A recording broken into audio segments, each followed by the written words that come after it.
우주의 팽창과 지식의 확장, 우주 공간에 대한 기본 개념, 공간 팽창에 대한 최근 발견 사실들이라는 주제로 박창범 교수님께서 발표를 해주시겠습니다. 박 교수님께서는 서울대학교 천문학 학사, 이론 천문학 석사를 하시고요. 미국 프린스턴 대학에서 천체 물리학 박사학위를 취득하셨고, 서울대학교 천문학과 교수를 거쳐서 현재 고등과학원 물리학부 교수로 계십니다. 주요 연구 분야는 우주론, 외부문화, 고전문화 이런 분야이시고요. 출판으로 동아시아 일식도, 하늘에 새긴 우리 역사 등이 있는데, 특히 천문학을 통해서 우리 역사를 해석하는 학자로 유명하신 분입니다. 박창범 교수님을 큰 박수로 모시도록 하겠습니다.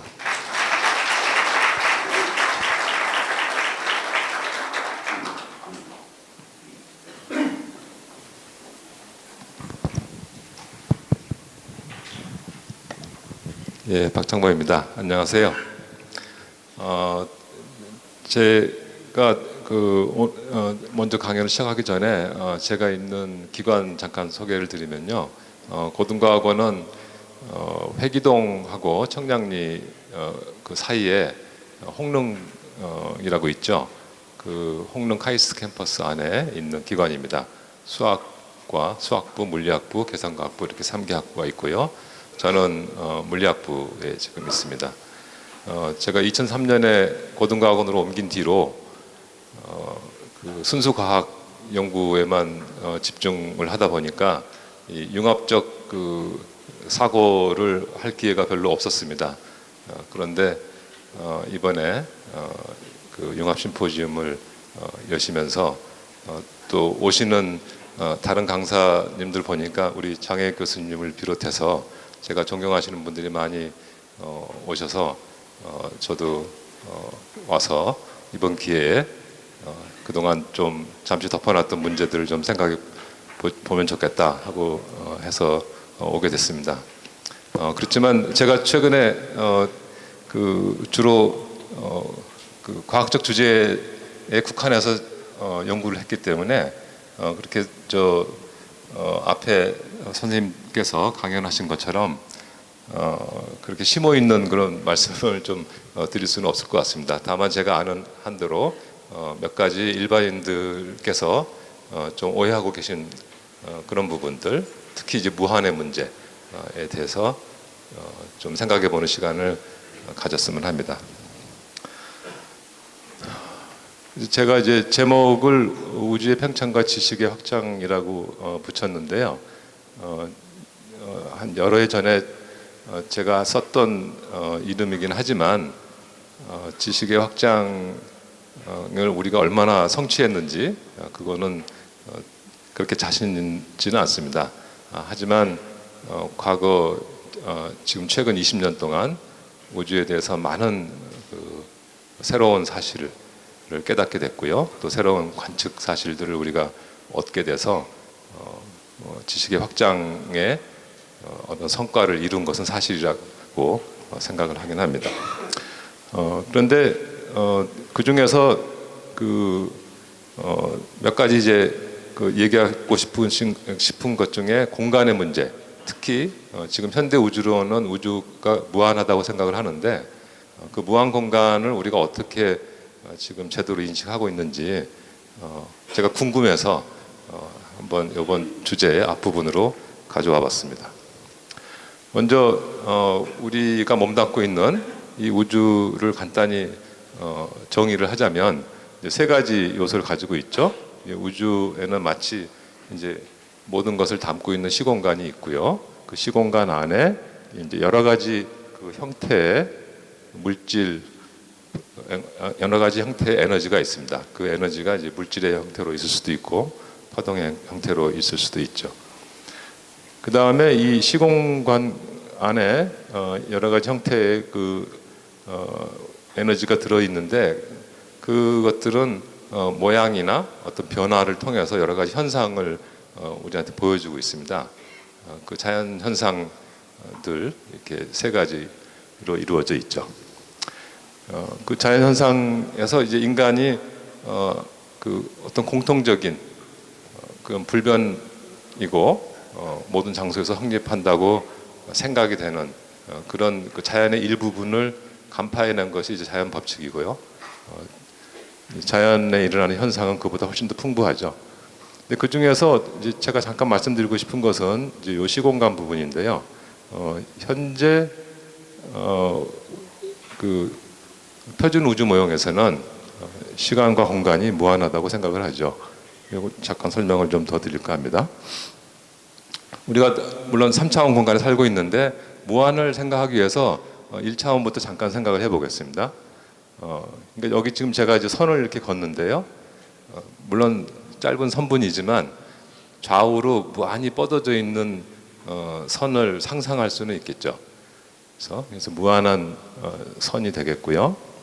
그 다음에 면을 우리가 저 선이 자기가 뻗어 있는 방향이 아닌 다른 방향으로 움직일 수 있다면은, 그래서 앞뒤로 움직일 수 있는 그 자유도가 있다면은 우리가 그 면에서 움직일 수가 있겠죠. 그리고 앞뒤 좌우 상하로 움직일 수가 있으면 이제 우리가 지금 잘 알고 있고 살고 있는 3차원 공간이 될 것입니다. 그런데 아까 이 2차원 면에서도 마치 1차원 선이 좌우로 무한히 뻗어져 있는 것을 상상할 수 있듯이 이 면도 무한히 뻗어져 있는, 또는 이 스크린이 지금 이렇게 있는데 스크린이 좌우 상하로 무한히 확장되어 있는 스크린을 상상할 수 있겠죠. 거기까지는 상상이 쉬운데 이제 이렇게 3차원 공간이 무한히 뻗어져 있는 것은 금세 와닿지는 않습니다. 하지만 우리가 지금 짐작하기에 여러 가지 근거를 통해서 우리는 3차원 공간에 살고 있는데 이 공간이 전후 좌우 상하로 무한히 갈 수 있는 그런 공간이다 하고 지금 그 우주 모형이 지금 만들어져 있습니다. 그런데 여기까지는 잘 알고 있는데 조금 덜 알려져 있는 사실은 이 우주 공간의 무한성은 항상 무한했다는 겁니다. 여러분 이제 우주가 팽창하고 있다는 거 잘 아시죠?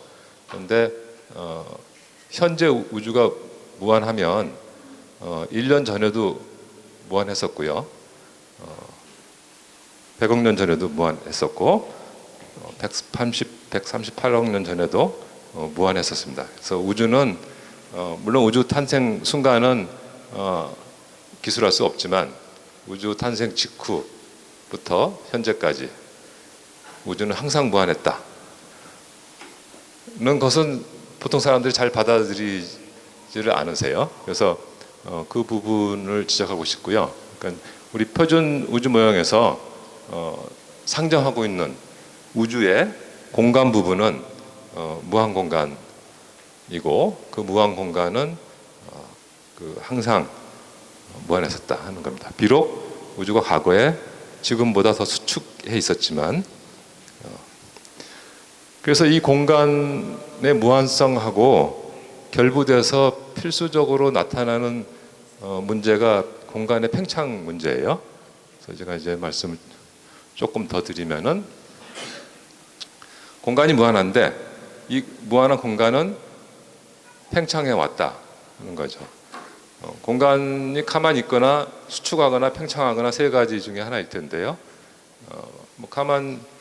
우주가 처음 생겨나서 가만히 있었으면은 굉장히 처음에 고온 고밀도 상태에 있었기 때문에 인간과 같은 생명체가 태어나서 우주가 팽창하고 있는지 물어보지도 않았겠죠. 그리고 수축했다면은 우주가 곧 사라질 거기 때문에 여전히 물어보는 사람이 없었을 겁니다. 그래서 팽창하고 있는 우주에 우리가 살고 있는 것은 어쩌면 당연한 귀결이라고 생각할 수 있겠어요. 지금 이제 여기 시공간도를 제가 예로 이제 그려드렸는데요. 여기 호가 이렇게 하나 있고요. 이제 공간으로 제가 그 1차원 공간으로 줄여서 표현을 한 겁니다. 그래서 이게 우리가 살고 있는 우주 공간이다. 근데 이건 과거였고요. 지금 현재는 이 우주 공간이 그 당시에 무한했었는데 그 무한한 우주 공간이 고무줄 늘어나듯이 더 늘어나서 이제 오늘은 시간이 이만큼 경과한 후에 우주는 이런 공간을 지금 가지고 있다, 이렇게 이런 상황을 그림으로 그린 겁니다. 그래서 여기 지금 두 가지 이제 그 공간과 시간을 다 그렸죠. 그래서 이 면 자체는 이제 시공간도고요. 여기 현재의 공간, 과거의 공간.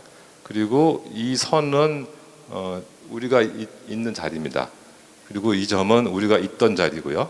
과거에 우린 여기 있었는데 현재는 여기 있죠.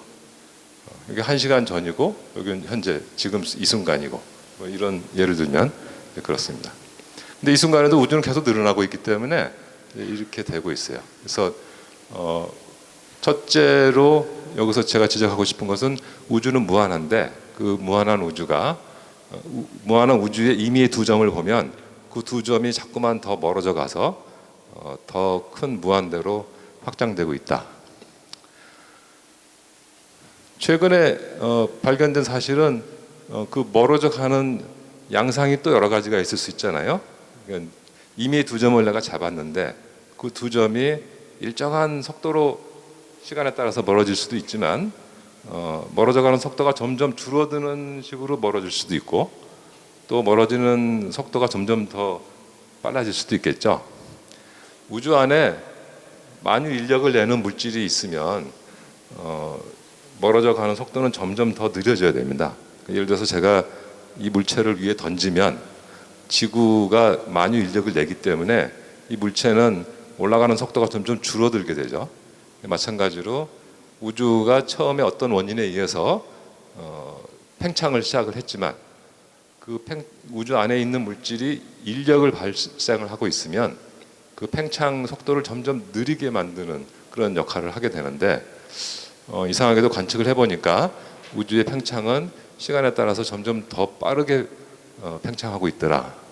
그것을 설명하려면은 우주 안에는 청력을 내는 물질이 있어야 된다 하는 거죠. 그래서 통상적인 의미의 같은 에너지지만 그 에너지가 내는 중력이 인력이 아닌 청력인 그런 물질이 있어야 되고, 그래서 그 이름을 이제 암흑 에너지라고 불러서요. 현재 우주는 가속 팽창 중이다. 암흑 에너지가 있는지는 사실은 이건 가설이고, 팽창이 가속을 하고 있다 하는 것은 관측 사실입니다. 자, 그러면은 과거의 어느 한 시점에 우주가 이런 공간을 가지고 있었고, 그 후에 또 이런 공간을 가지고 있어서 더 늘어났는데, 또 하나를 보면은 더 늘어나 있었겠죠. 근데 이 늘어난 정도가 과거보다 더 빠르게 늘어난다. 이게 가속 팽창입니다. 그래서 우주는 무한한데 그 무한한 공간이 팽창하고 있고, 근데 그 팽창하는 양상은 가속적이다 하는 데까지 말씀을 드렸습니다. 여기서 조금 더 이제 복잡하게 말씀을 드리면은 이렇게 팽창하고 있는 우주에서 우주를 본다고 하는 것이 어떤 상황이냐, 잘 이해하면 사실 간단한데요. 처음에는 이해하기가 조금 어렵습니다. 그 이해를 돕기 위해서 제가 이제 그림을 여기서 그렸는데요. 이게 어느 과거의 한 순간이라고 그랬죠. 이제 우리는 현재 여기 있습니다. 현재라고 하는 시간과 요 세로축에서, 그 다음에 가로축 그 여러 우주 위치 중에 여기라고 하는 위치에 지금 있어요. 그러니까 여기와 지금이라는 위치에 있는데, 여기가 아닌 저 다른 데를 본다 이거예요. 우리가 저 교문을 본다. 여기는 지금 우리 강당이고요. 여기는 저기 교문이에요. 그러면 지금 이 순간에 저 교문에 무슨 일이 일어났는지 우리는 알 수가 없죠.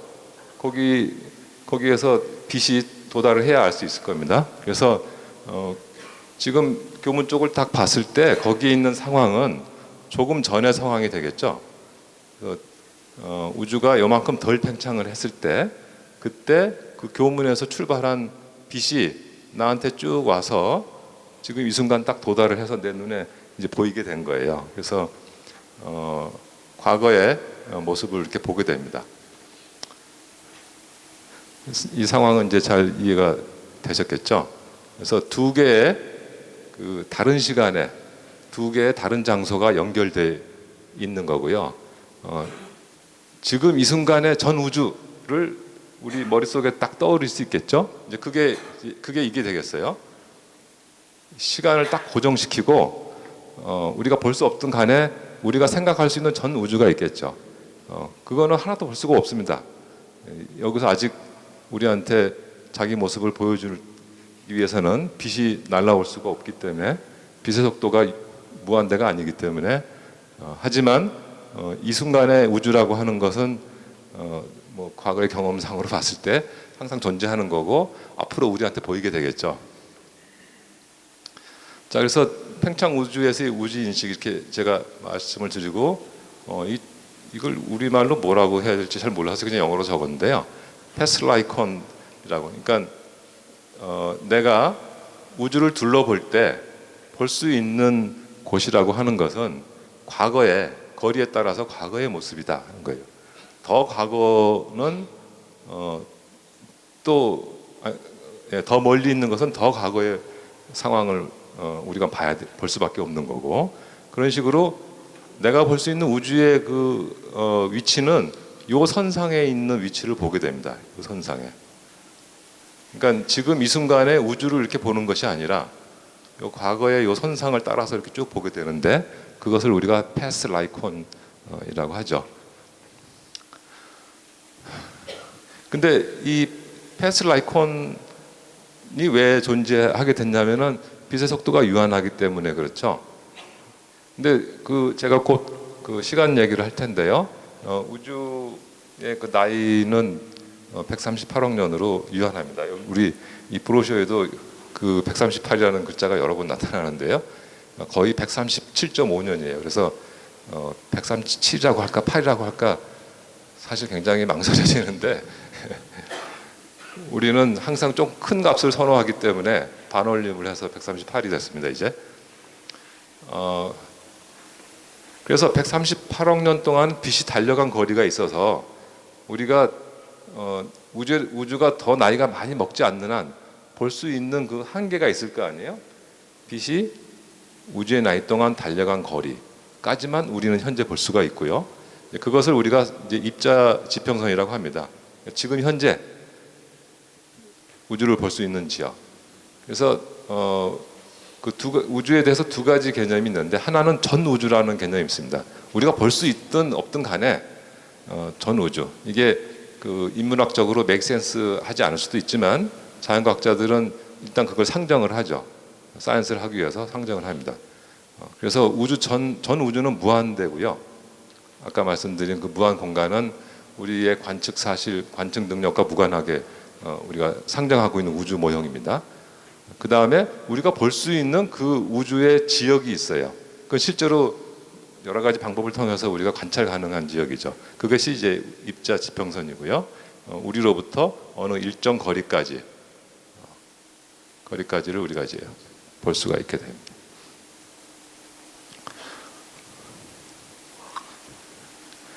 그것을 다른 그림으로 제가 이제 그렸는데요.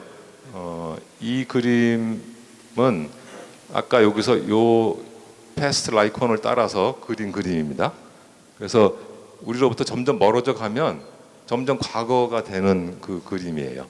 그래서 우리는 우주의 어느 한 지역에 있고 사실 아무데나 그냥 있는 거예요. 완전히 아무데나 아니지만 아주 고밀도나 아주 저밀도 지역에 있지는 않습니다. 아주 저밀도 지역에 은하가 생기고 별이 생기고 인간이 생길 수는 없겠죠.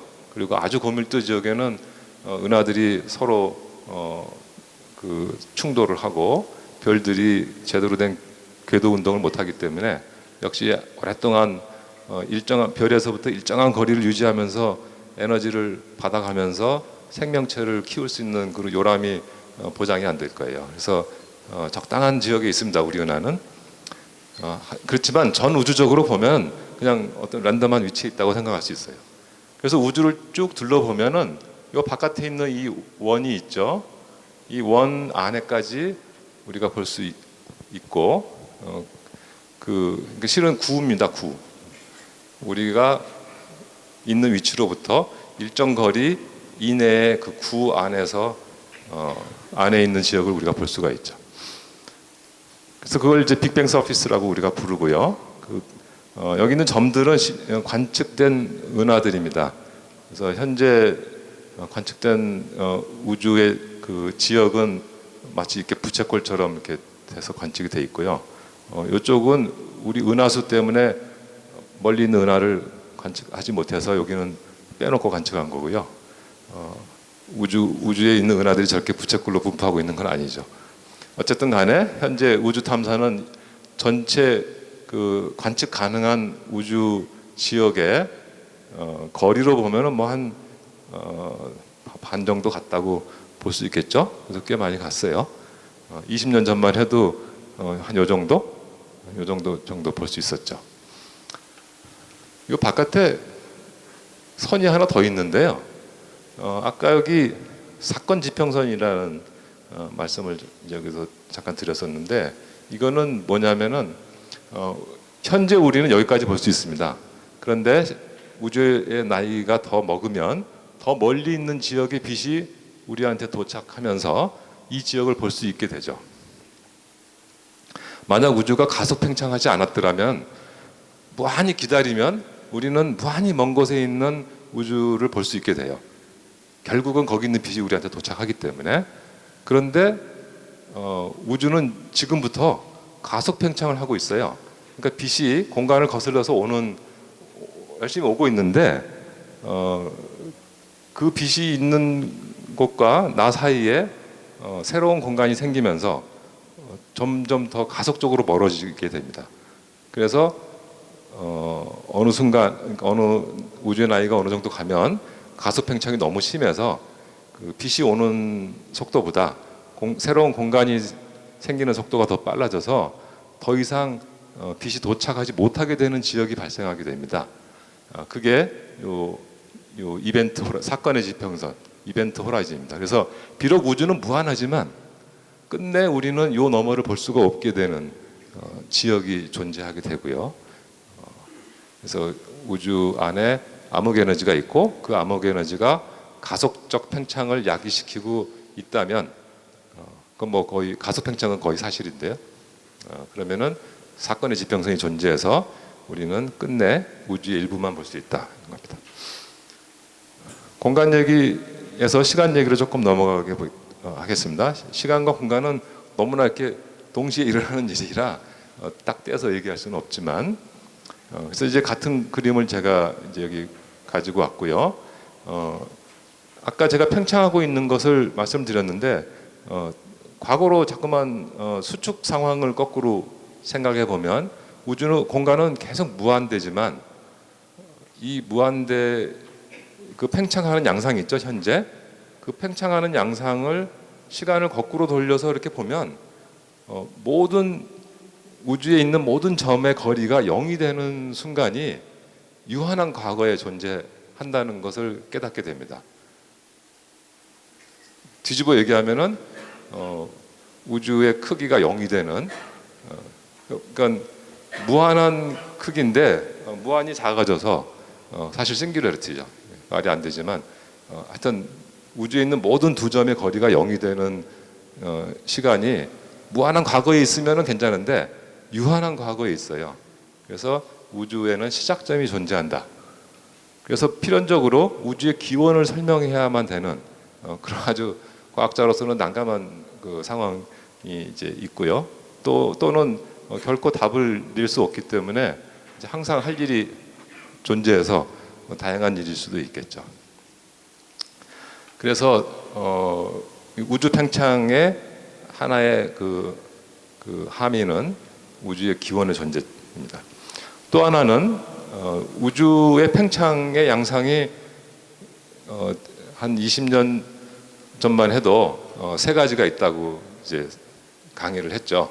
그래서 우주가 팽창을 하되 그 팽창의 속도가 점점 0으로 가는 그런 팽창이 있을 거고요. 팽창을 하다가 일정 속도로 팽창하는 그런 방법이 있고, 팽창을 하다가 최대 팽창을 해서 두 점의 거리가 다시 가까워져서 0으로 가는 그 세 가지가 있는데 아직 잘 모른다. 하지만 10년 후에는 분명히 답을 우리가 알 수 있을 거다 하고 학생들한테 강의를 했었는데 20년이 지났어요. 답을 알고 있나요? 네, 답을 알고 있습니다. 우주는 그 세 가지 중에 세 가지 다 아니었어요. 실은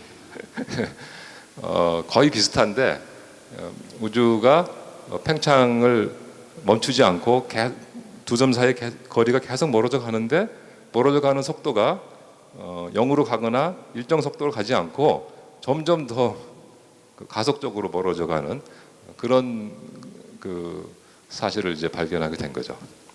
그래서 우주 공간은 영원히 존재합니다.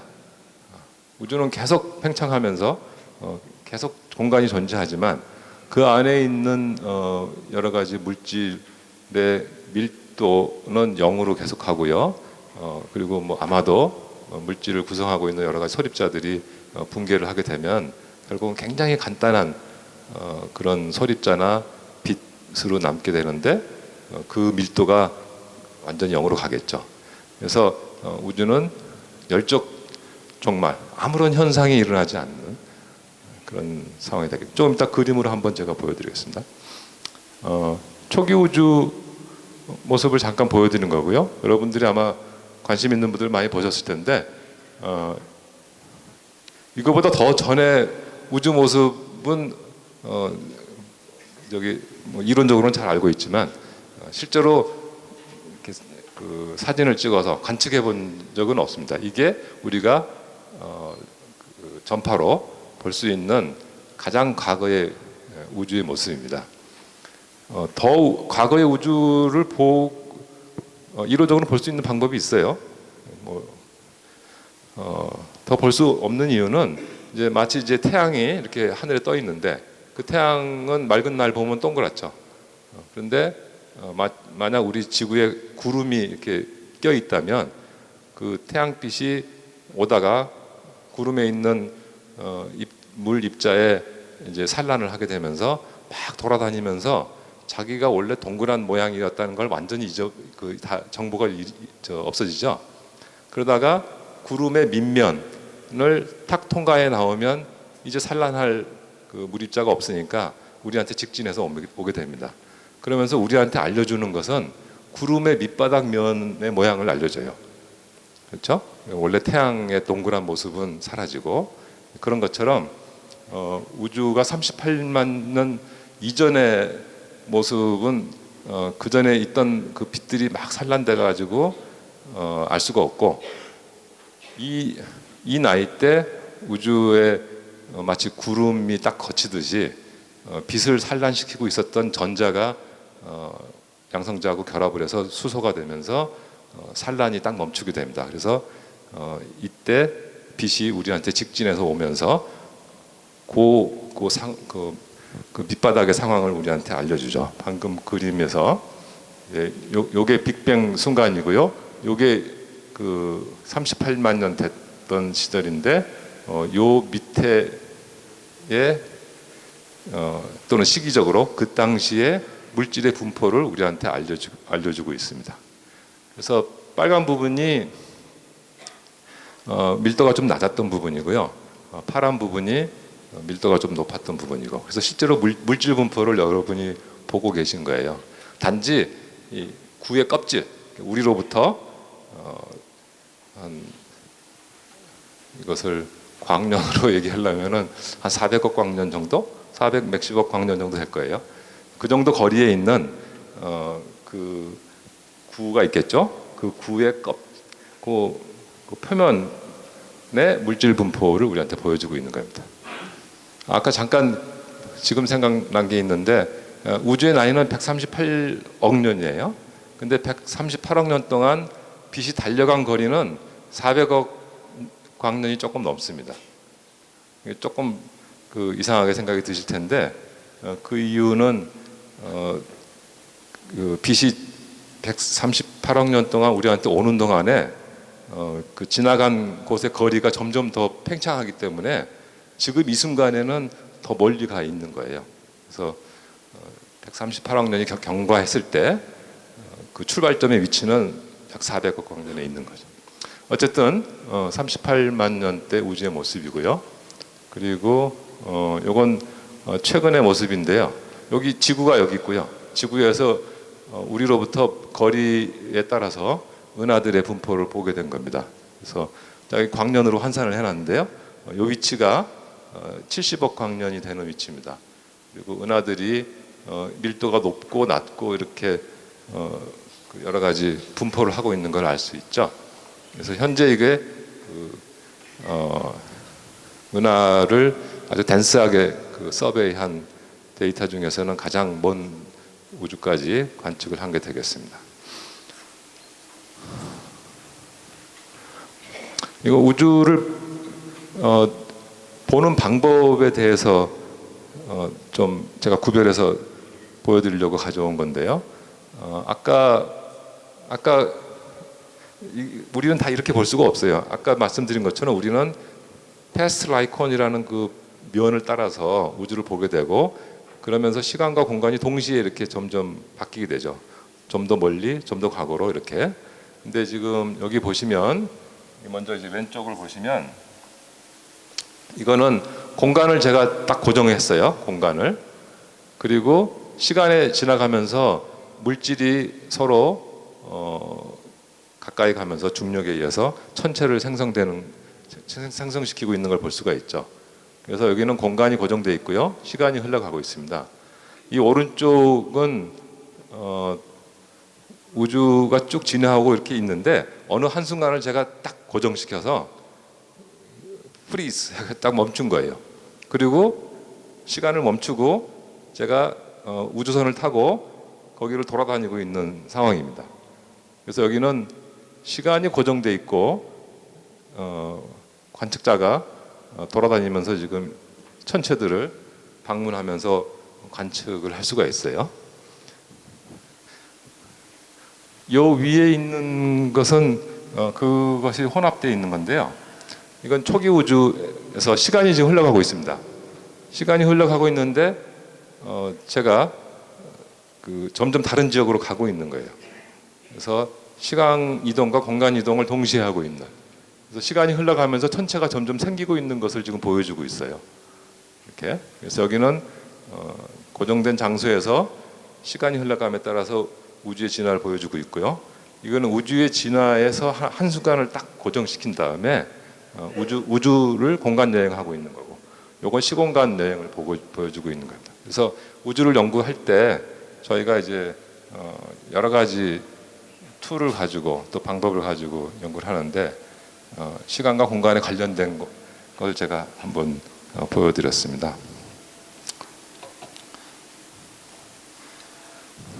아까 종말에 대해서 잠깐 말씀드렸는데요. 그림으로 다시 한번, 현재 우주는 138억 년인데 1조 년이 되면은 현재 태어나 있는 별들 중에 가장 가벼운 별이 태양 질량의 8%인데요.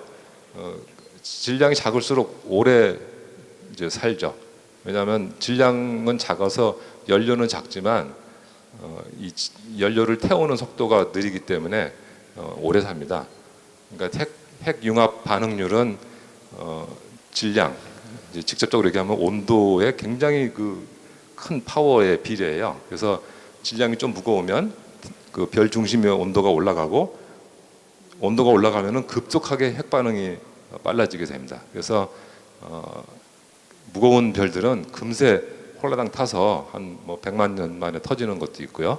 근데 8% 태양 질량의 8% 되는 별은 1조 년을 삽니다. 그러니까 1조 년이 지나면 우리 은하가 처음 만들어졌을 때 존재하던 모든 별들이 다 죽게 되고요. 이제 만약 그때도 별이 있다면 걔네들은 2세대, 3세대. 그러니까 한번 태어나서 죽은 별들이 내뿜은 물질을 가지고 다시 만들어진 그런 거죠. 그래서 이제 리사이클을 하게 되는데요. 100조 년이 지나면 그 리사이클이 끝나게 됩니다. 그러니까 별이 이제 살고 일생을 거쳐가면은 자기가 생겨났을 때 이제 끌어모았던 그 기체들을 일부는 다시 내뿜고 일부는 쓰레기로 남게 되죠. 백색 외성이나 중성자별, 블랙홀 이런 걸로 쓰레기로 남게 되는데, 이 사이클을 계속 하게 되면 기체가 다 소모돼서 쓰레기만 남게 되는 이제 그런 상황이 오게 되는데 그게 100조 년입니다. 그래서 100조 년이 되면 우주에는 이제 우주가 아니라 우리 은하에 죽은 별로 된 은하가 되죠. 그리고 한 10의 19승년쯤 되면 돌고 있던 별들이 뭐 죽은 별인데 별들이 이제 궤도 에너지를 잃어버리면서 다 중심부로 모이거나 바깥으로 이제 튀겨 나가게 됩니다. 그래서 우리 은하는 거대한 질량 덩어리로 되죠. 블랙홀이 거대한 블랙홀이 됩니다. 뭐 어쨌든 간에 궁극적으로는 이렇게 10의 100승년이 되면 이제 걔네들도 다 증발해서 아주 기본적인 소립자가 되고 우주의 가속적인 팽창에 의해서 우주 밀도는 0으로 가게 되죠. 그래서 아까 말씀드린 것처럼 우주 공간은 영원히 존재하지만 그 안에 밀도가 0이고 그다음에 아무런 현상도 일어나지 않는 그런 미래가 존재하는 거죠. 시공간에 대해서 말씀을 제가 드렸고요. 10분에 시작했으니까 제가 10분 조금 남았죠. 15분 이제. 우주 탐사를 해오던 역사를 잠깐 말씀을 드리겠습니다. 그러니까 이게 우주 탐사와 지식의 확장 그러니까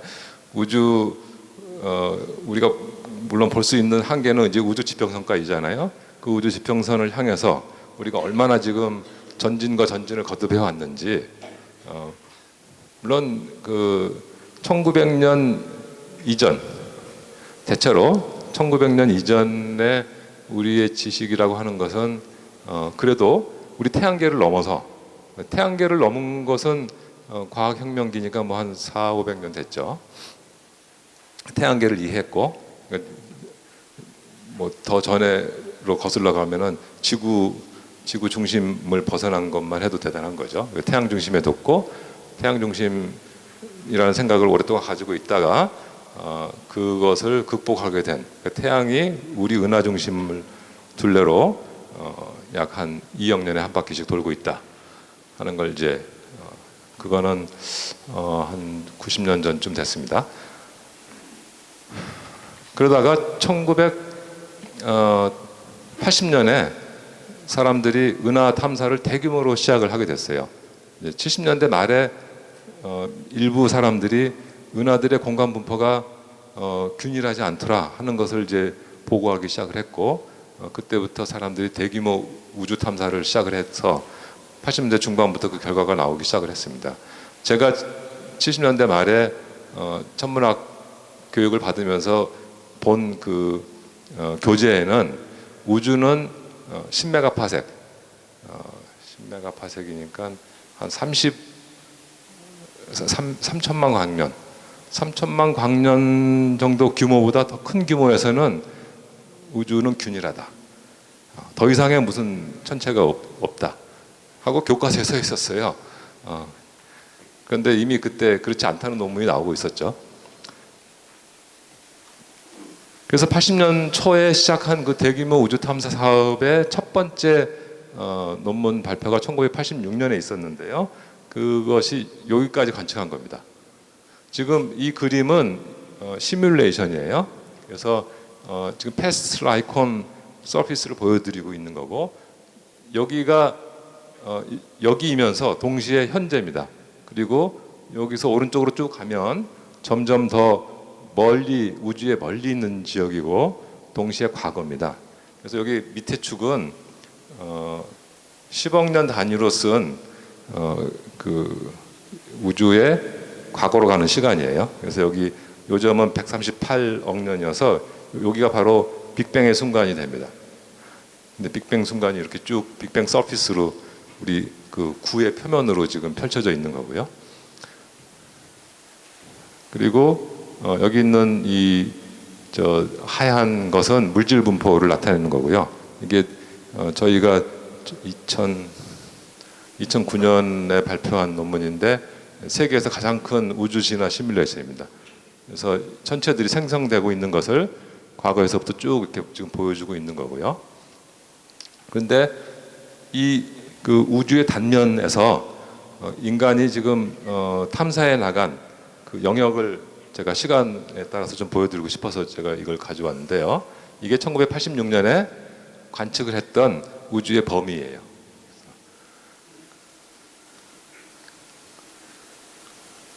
여기 영어로 제가 쓴 건 뭐냐면은 우주가 여기까지는 감속 팽창을 해왔어요. 그랬다가 적색 이동으로 0.6이라고 하는 시기, 그러니까 한 5억 년, 50억 년이죠. 50억 년 정도, 60억 년 정도 그 이전 이후로부터는 우주가 가속 팽창을, 이제 암흑 에너지가 중요해져 가지고 가속 팽창을 지금 해왔다는 겁니다. 슬로안 디지털 스카이 서베이는 1980년 중반에 이 서베이가 발표가 되고 나서 이 정말 우주를 심각하게 한번 조사를 해봐야겠다 하고 사람들이 계획을 해서 20년 후에 완성을 한 그런 탐사입니다. 제가 대학원생 때 이 서베이를 사람들이 계획을 하고 있었어요. 그래서 매일 점심 때 토론실에 앉으면은 카메라를 어떻게 만들까, 또 그 보통 이제 그 CCD는 대부분 CCD의 발달은 천문학자에 의해서 이루어졌습니다. 그 아주 어두운 그런 천체를 그 사진 이미지를 찍어야 되기 때문에 그 전에는 필름 가지고 했었죠. 근데 필름은 감광도가 3%, 코닥에서 만든 제일 좋은 그 필름도 주어진 에너지에 비해서 3% 정도의 반응만 얻을 수가 있는데 CCD는 80%까지 갈 수 있어요. 뭐 아주 좋은 일부 파장대에서는 90%까지 가고. 그런데 사진을 찍을 때 CCD 그 이미지 그 보시면 픽셀이 있잖아요. 그러면은 우리가 하늘에서 사진을 망원경을 딱 들여놓고 찍으려고 그러면 어떻게 돼요? 하늘이 흘러가죠, 이렇게. 그래서 망원경을 트래킹을 합니다. 이렇게 쫓아가죠. 근데 쫓아가지 않고 CCD에 있는 차지를 흘려줘요. 똑같은 속도로. 그래서 사진 건반에 만약 트래킹을 안 하면은 이미지가 휙 지나가는데 그 지나가는 속도만큼 차지를 한 픽셀, 두 픽셀 이렇게 흘려줘서 기계적인 그 진동이나 이런 것을, 또 망원경이 이제 점점 기울어질수록 중력 보정을 해야 되고 그런 복잡한 것을 피하고 망원경을 고정시킨 상태에서 이미징을 하는 그런 것들이 티타임 때 이렇게 한번 해보자. 진짜 그렇게 했습니다. 그래서 사진도 찍고 분광 사진도 찍어서 우주를 탐사를 했고, 지금도 그 다니엘 서베이로는 우주에서 전 세계 천문학 사상 가장 큰 그 우주 탐사 데이터를 가지고 있습니다. 이 서베이가. 그런데 이제 우주를 훨씬 더 좁은 지역에, 이거는 거의 전 하늘을 관측한 거고요. 좁은 지역에 한정해서 더 멀리까지 관측한 서베이들이 지금 있는데요. 그게 이 보스, 그러니까 이게 지금 이 시리즈입니다. 거의 비슷한 사람들이 지금 하고 있고요. 보스라는 서베이는 작년에 끝났습니다. 그래서 우주를 약 60억 년 전까지, 이 지역까지 지금 그 관측한 데이터를 냈고, 그걸 통해서 많은 사람들이 논문을 쓰고 있죠. 저도 요새 융합 사고를 못 하고 이제 이런 우주 탐사의 결과를 가지고 우주의 그 속성을 이해하기 위한 노력의 대부분의 시간을 쓰고 있는 거죠. 그리고 현재 이게 진행되고 있어요. 이게 지금 작년부터 시작을 했고 내년 초에 최초의 데이터가 나오고, 앞으로 지금 2016년이죠. 앞으로 4년쯤 후에 이 서베이가 완성이 될 겁니다. 그러면은 레드시프트로 1, 한 80억 광년 정도까지 관측이 될 거고요. 요건 인공위성 미션이고, 요건 지상 미션인데, 요거는 한 2023년 정도 되면 여기까지 우리가 볼 수 있어서 100억 광년 정도까지 볼 수 있게 됩니다. 그러면 우주의 역사의 그 우주 부피로 봐서는 상당 부분을 관측을 할 수 있게 되죠. 그렇게 우주를 탐사해서 우리가 뭘 하려고 천문학자들이 하고 있느냐? 이제 모르고 있는 것들이 굉장히 많은데요. 몇 가지만 말씀드리면 여러분들이 많이 그 이름을 많이 들어보셨겠지만 아직도 정체를 모르는 암흑 물질이 있고요. 또 아까 가속 팽창의 그 원인이라고 생각된 암흑 에너지가 있고, 그 다음에 가속 팽창이 정확하게 어떻게 현재까지 되어 왔느냐를 정확하게 측정하면 무엇에 의해서 가속 팽창이 이루어졌는지 따라서 우주는 무엇으로 이루어졌는지를 알 수 있다고 생각을 합니다. 그리고 또 이런 그 팽창을 야기시키는 것이 어떤 물질 때문인지 아니면 우리가 알지 못하고 있는 새로운 중력이 존재해서인지 그런 연구들을 우리가 하고 있죠. 이건 이제 그 시간에 따른 공간 변화를 관측하자는 거고요. 그 안에 물질이 있고 초기 우주에 물질의 요동이 발생해서 그 발생된 요동이 오늘날 이렇게 풍부한 생태계를 이룬 그런 그 우주를 만들었는데 그 초기 조건이 뭐며 거기서부터 어떻게 은하가 만들어지고 별이 만들어지고 이런 우리가 살 수 있는 이런 세계가 만들어졌는지를 이해하는 그런 천체 생성에 대한 그 과제들이 산적에 있습니다. 그래서 아직도 우리가 모르고 있는 것이 엄청나게 많죠. 마지막으로 제가 끝내면서 두 가지만 지적을 하고 싶은데요. 지금까지 그 저희가 우주를 이해하기 위해서 노력해온 그 방식하고는 꽤 다른 방식의 우주 연구가 앞으로는 진행될 거라는 그 생각이 자꾸 듭니다. 물론 과학적 행태도 달라요. 그 아까 SDSS 말씀을 드렸는데 한 500명 정도의 전 세계 학자들이 모여서 서베이를 디자인하고 그 데이터 분석을 위해서 여러 가지 팀을 만들고 그 팀 안에서 전 세계에서 격렬하게 토론을 하면서 과학적 그 결과들을 내는 그런 방식이 과거의 방식하고는 굉장히 다릅니다. 일면 같지 않냐고 생각하는데 실제로 그 일원이 돼서 하면은 과학의 그 행태가 굉장히 달라졌다는 것을 실감할 수가 있고요. 그거 말고 그 데이터 자체도 이제 많이 달라지고 있는데 이제 한 가지는 여기 LSST라는 망원경인데요. 우리나라도 가입이 돼 있고요. 이제 2020년대 초면은 이제 곧 이게 가동이 될 텐데 이게 뭘 할 거냐면은 전 하늘을 35초마다 촬영을 하는 그런 망원경입니다. 10년 동안. 그래서 우주의 그 동영상 10년간의 동영상을 찍을 망원경이고요. 여러분 그 요새는 내가 어디 여행 가고 싶으면은 구글 어스 가서 그 지역이 어딘지 다 알 수가 있죠. 천문대를 어디다 짓고 싶다. 그러면 어느 산에 어디다. 그러면은 그 산에 가서 옛날에는 등산 가가지고 답사하고 그랬는데 그럴 필요가 없어요. 그냥 3차원 뷰로 가서 이렇게 날아다니면서 이 사면이 괜찮겠네. 거기다가 그 웨더 스테이션 하나 이제 꼽아보자 해서 하고 그리고 강연하다가도 바로 그 사이트를 보여주고 그럽니다. 그러니까 복제 자연의 시대라고 제가 했는데요. 요 LSST의 미션이 10년 후에 끝나게 되면은 이제 웬만한 망원경으로는 갖고 나가서 우주를 관측할 필요가 없어요.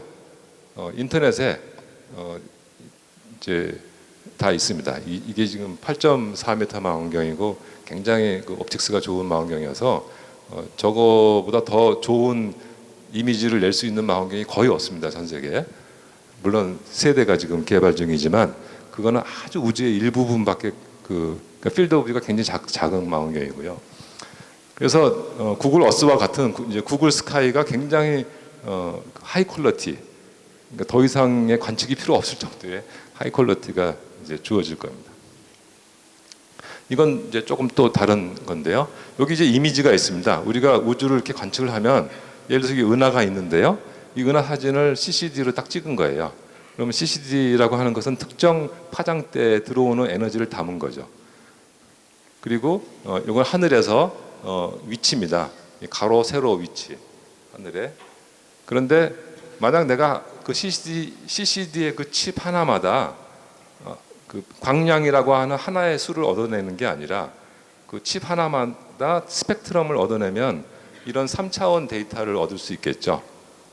그래서 지금 천문학은 급격하게 이런 데이터로 트랜지션이 일어나고 있습니다. 그러니까 과거에 우리가 우주를 관측할 때 이걸 그 전자화하면서 광전 측광이라는 걸 했어요. 그래서 하늘의 한 점을 관측하는 거죠. 그 빛이 별에서 빛이 오면 그 빛이 금속판을 때리고 그 금속판에서 전자가 나오면 그 전자를 다시 증폭해서 우리한테 값을 알려줍니다. 그러면 한 번 관측했을 때 하늘의 한 점에서의 값을 얻게 되는데 그것을 혁신화시킨 것이 CCD죠. 그 2차원 그 픽셀마다 우리한테 값을 가르쳐 주니까 2차원 면적의 그 이미지를 한꺼번에 우리한테 알려줘서 처음에는 뭐 128 by 128 하다가 요새는 뭐 수천만 화소 이러잖아요. 그런데 이제는 그 화소마다 스펙트럼을 우리한테 알려줘서 3차원 데이터 큐브를 가지고 이 천체를 이해하는. 그러니까 아마 이게 곧 천문학에서 다시 일상생활로 들어와서 여러분들이 이제 안경을 끼면 이제 각 그 스펙트럼을 관측을 해서 정보를 가르쳐 줄 거예요. 그래서 딱 보면은 이분 어디 아픈 거 아닌가 딱 알 수 있게 되고 그래서 이제 과학을 하는 툴이 급격하게 지금 바뀌고 있고 과학하는 방식도 바뀌고 있는데 제가 그 말씀을 생략하겠습니다. 네, 시간이 다 돼서 제가 여기까지만 제가 이 자배 세계에 대해서 잠깐 말씀드리려다가 생략을 하겠습니다. 네, 감사합니다.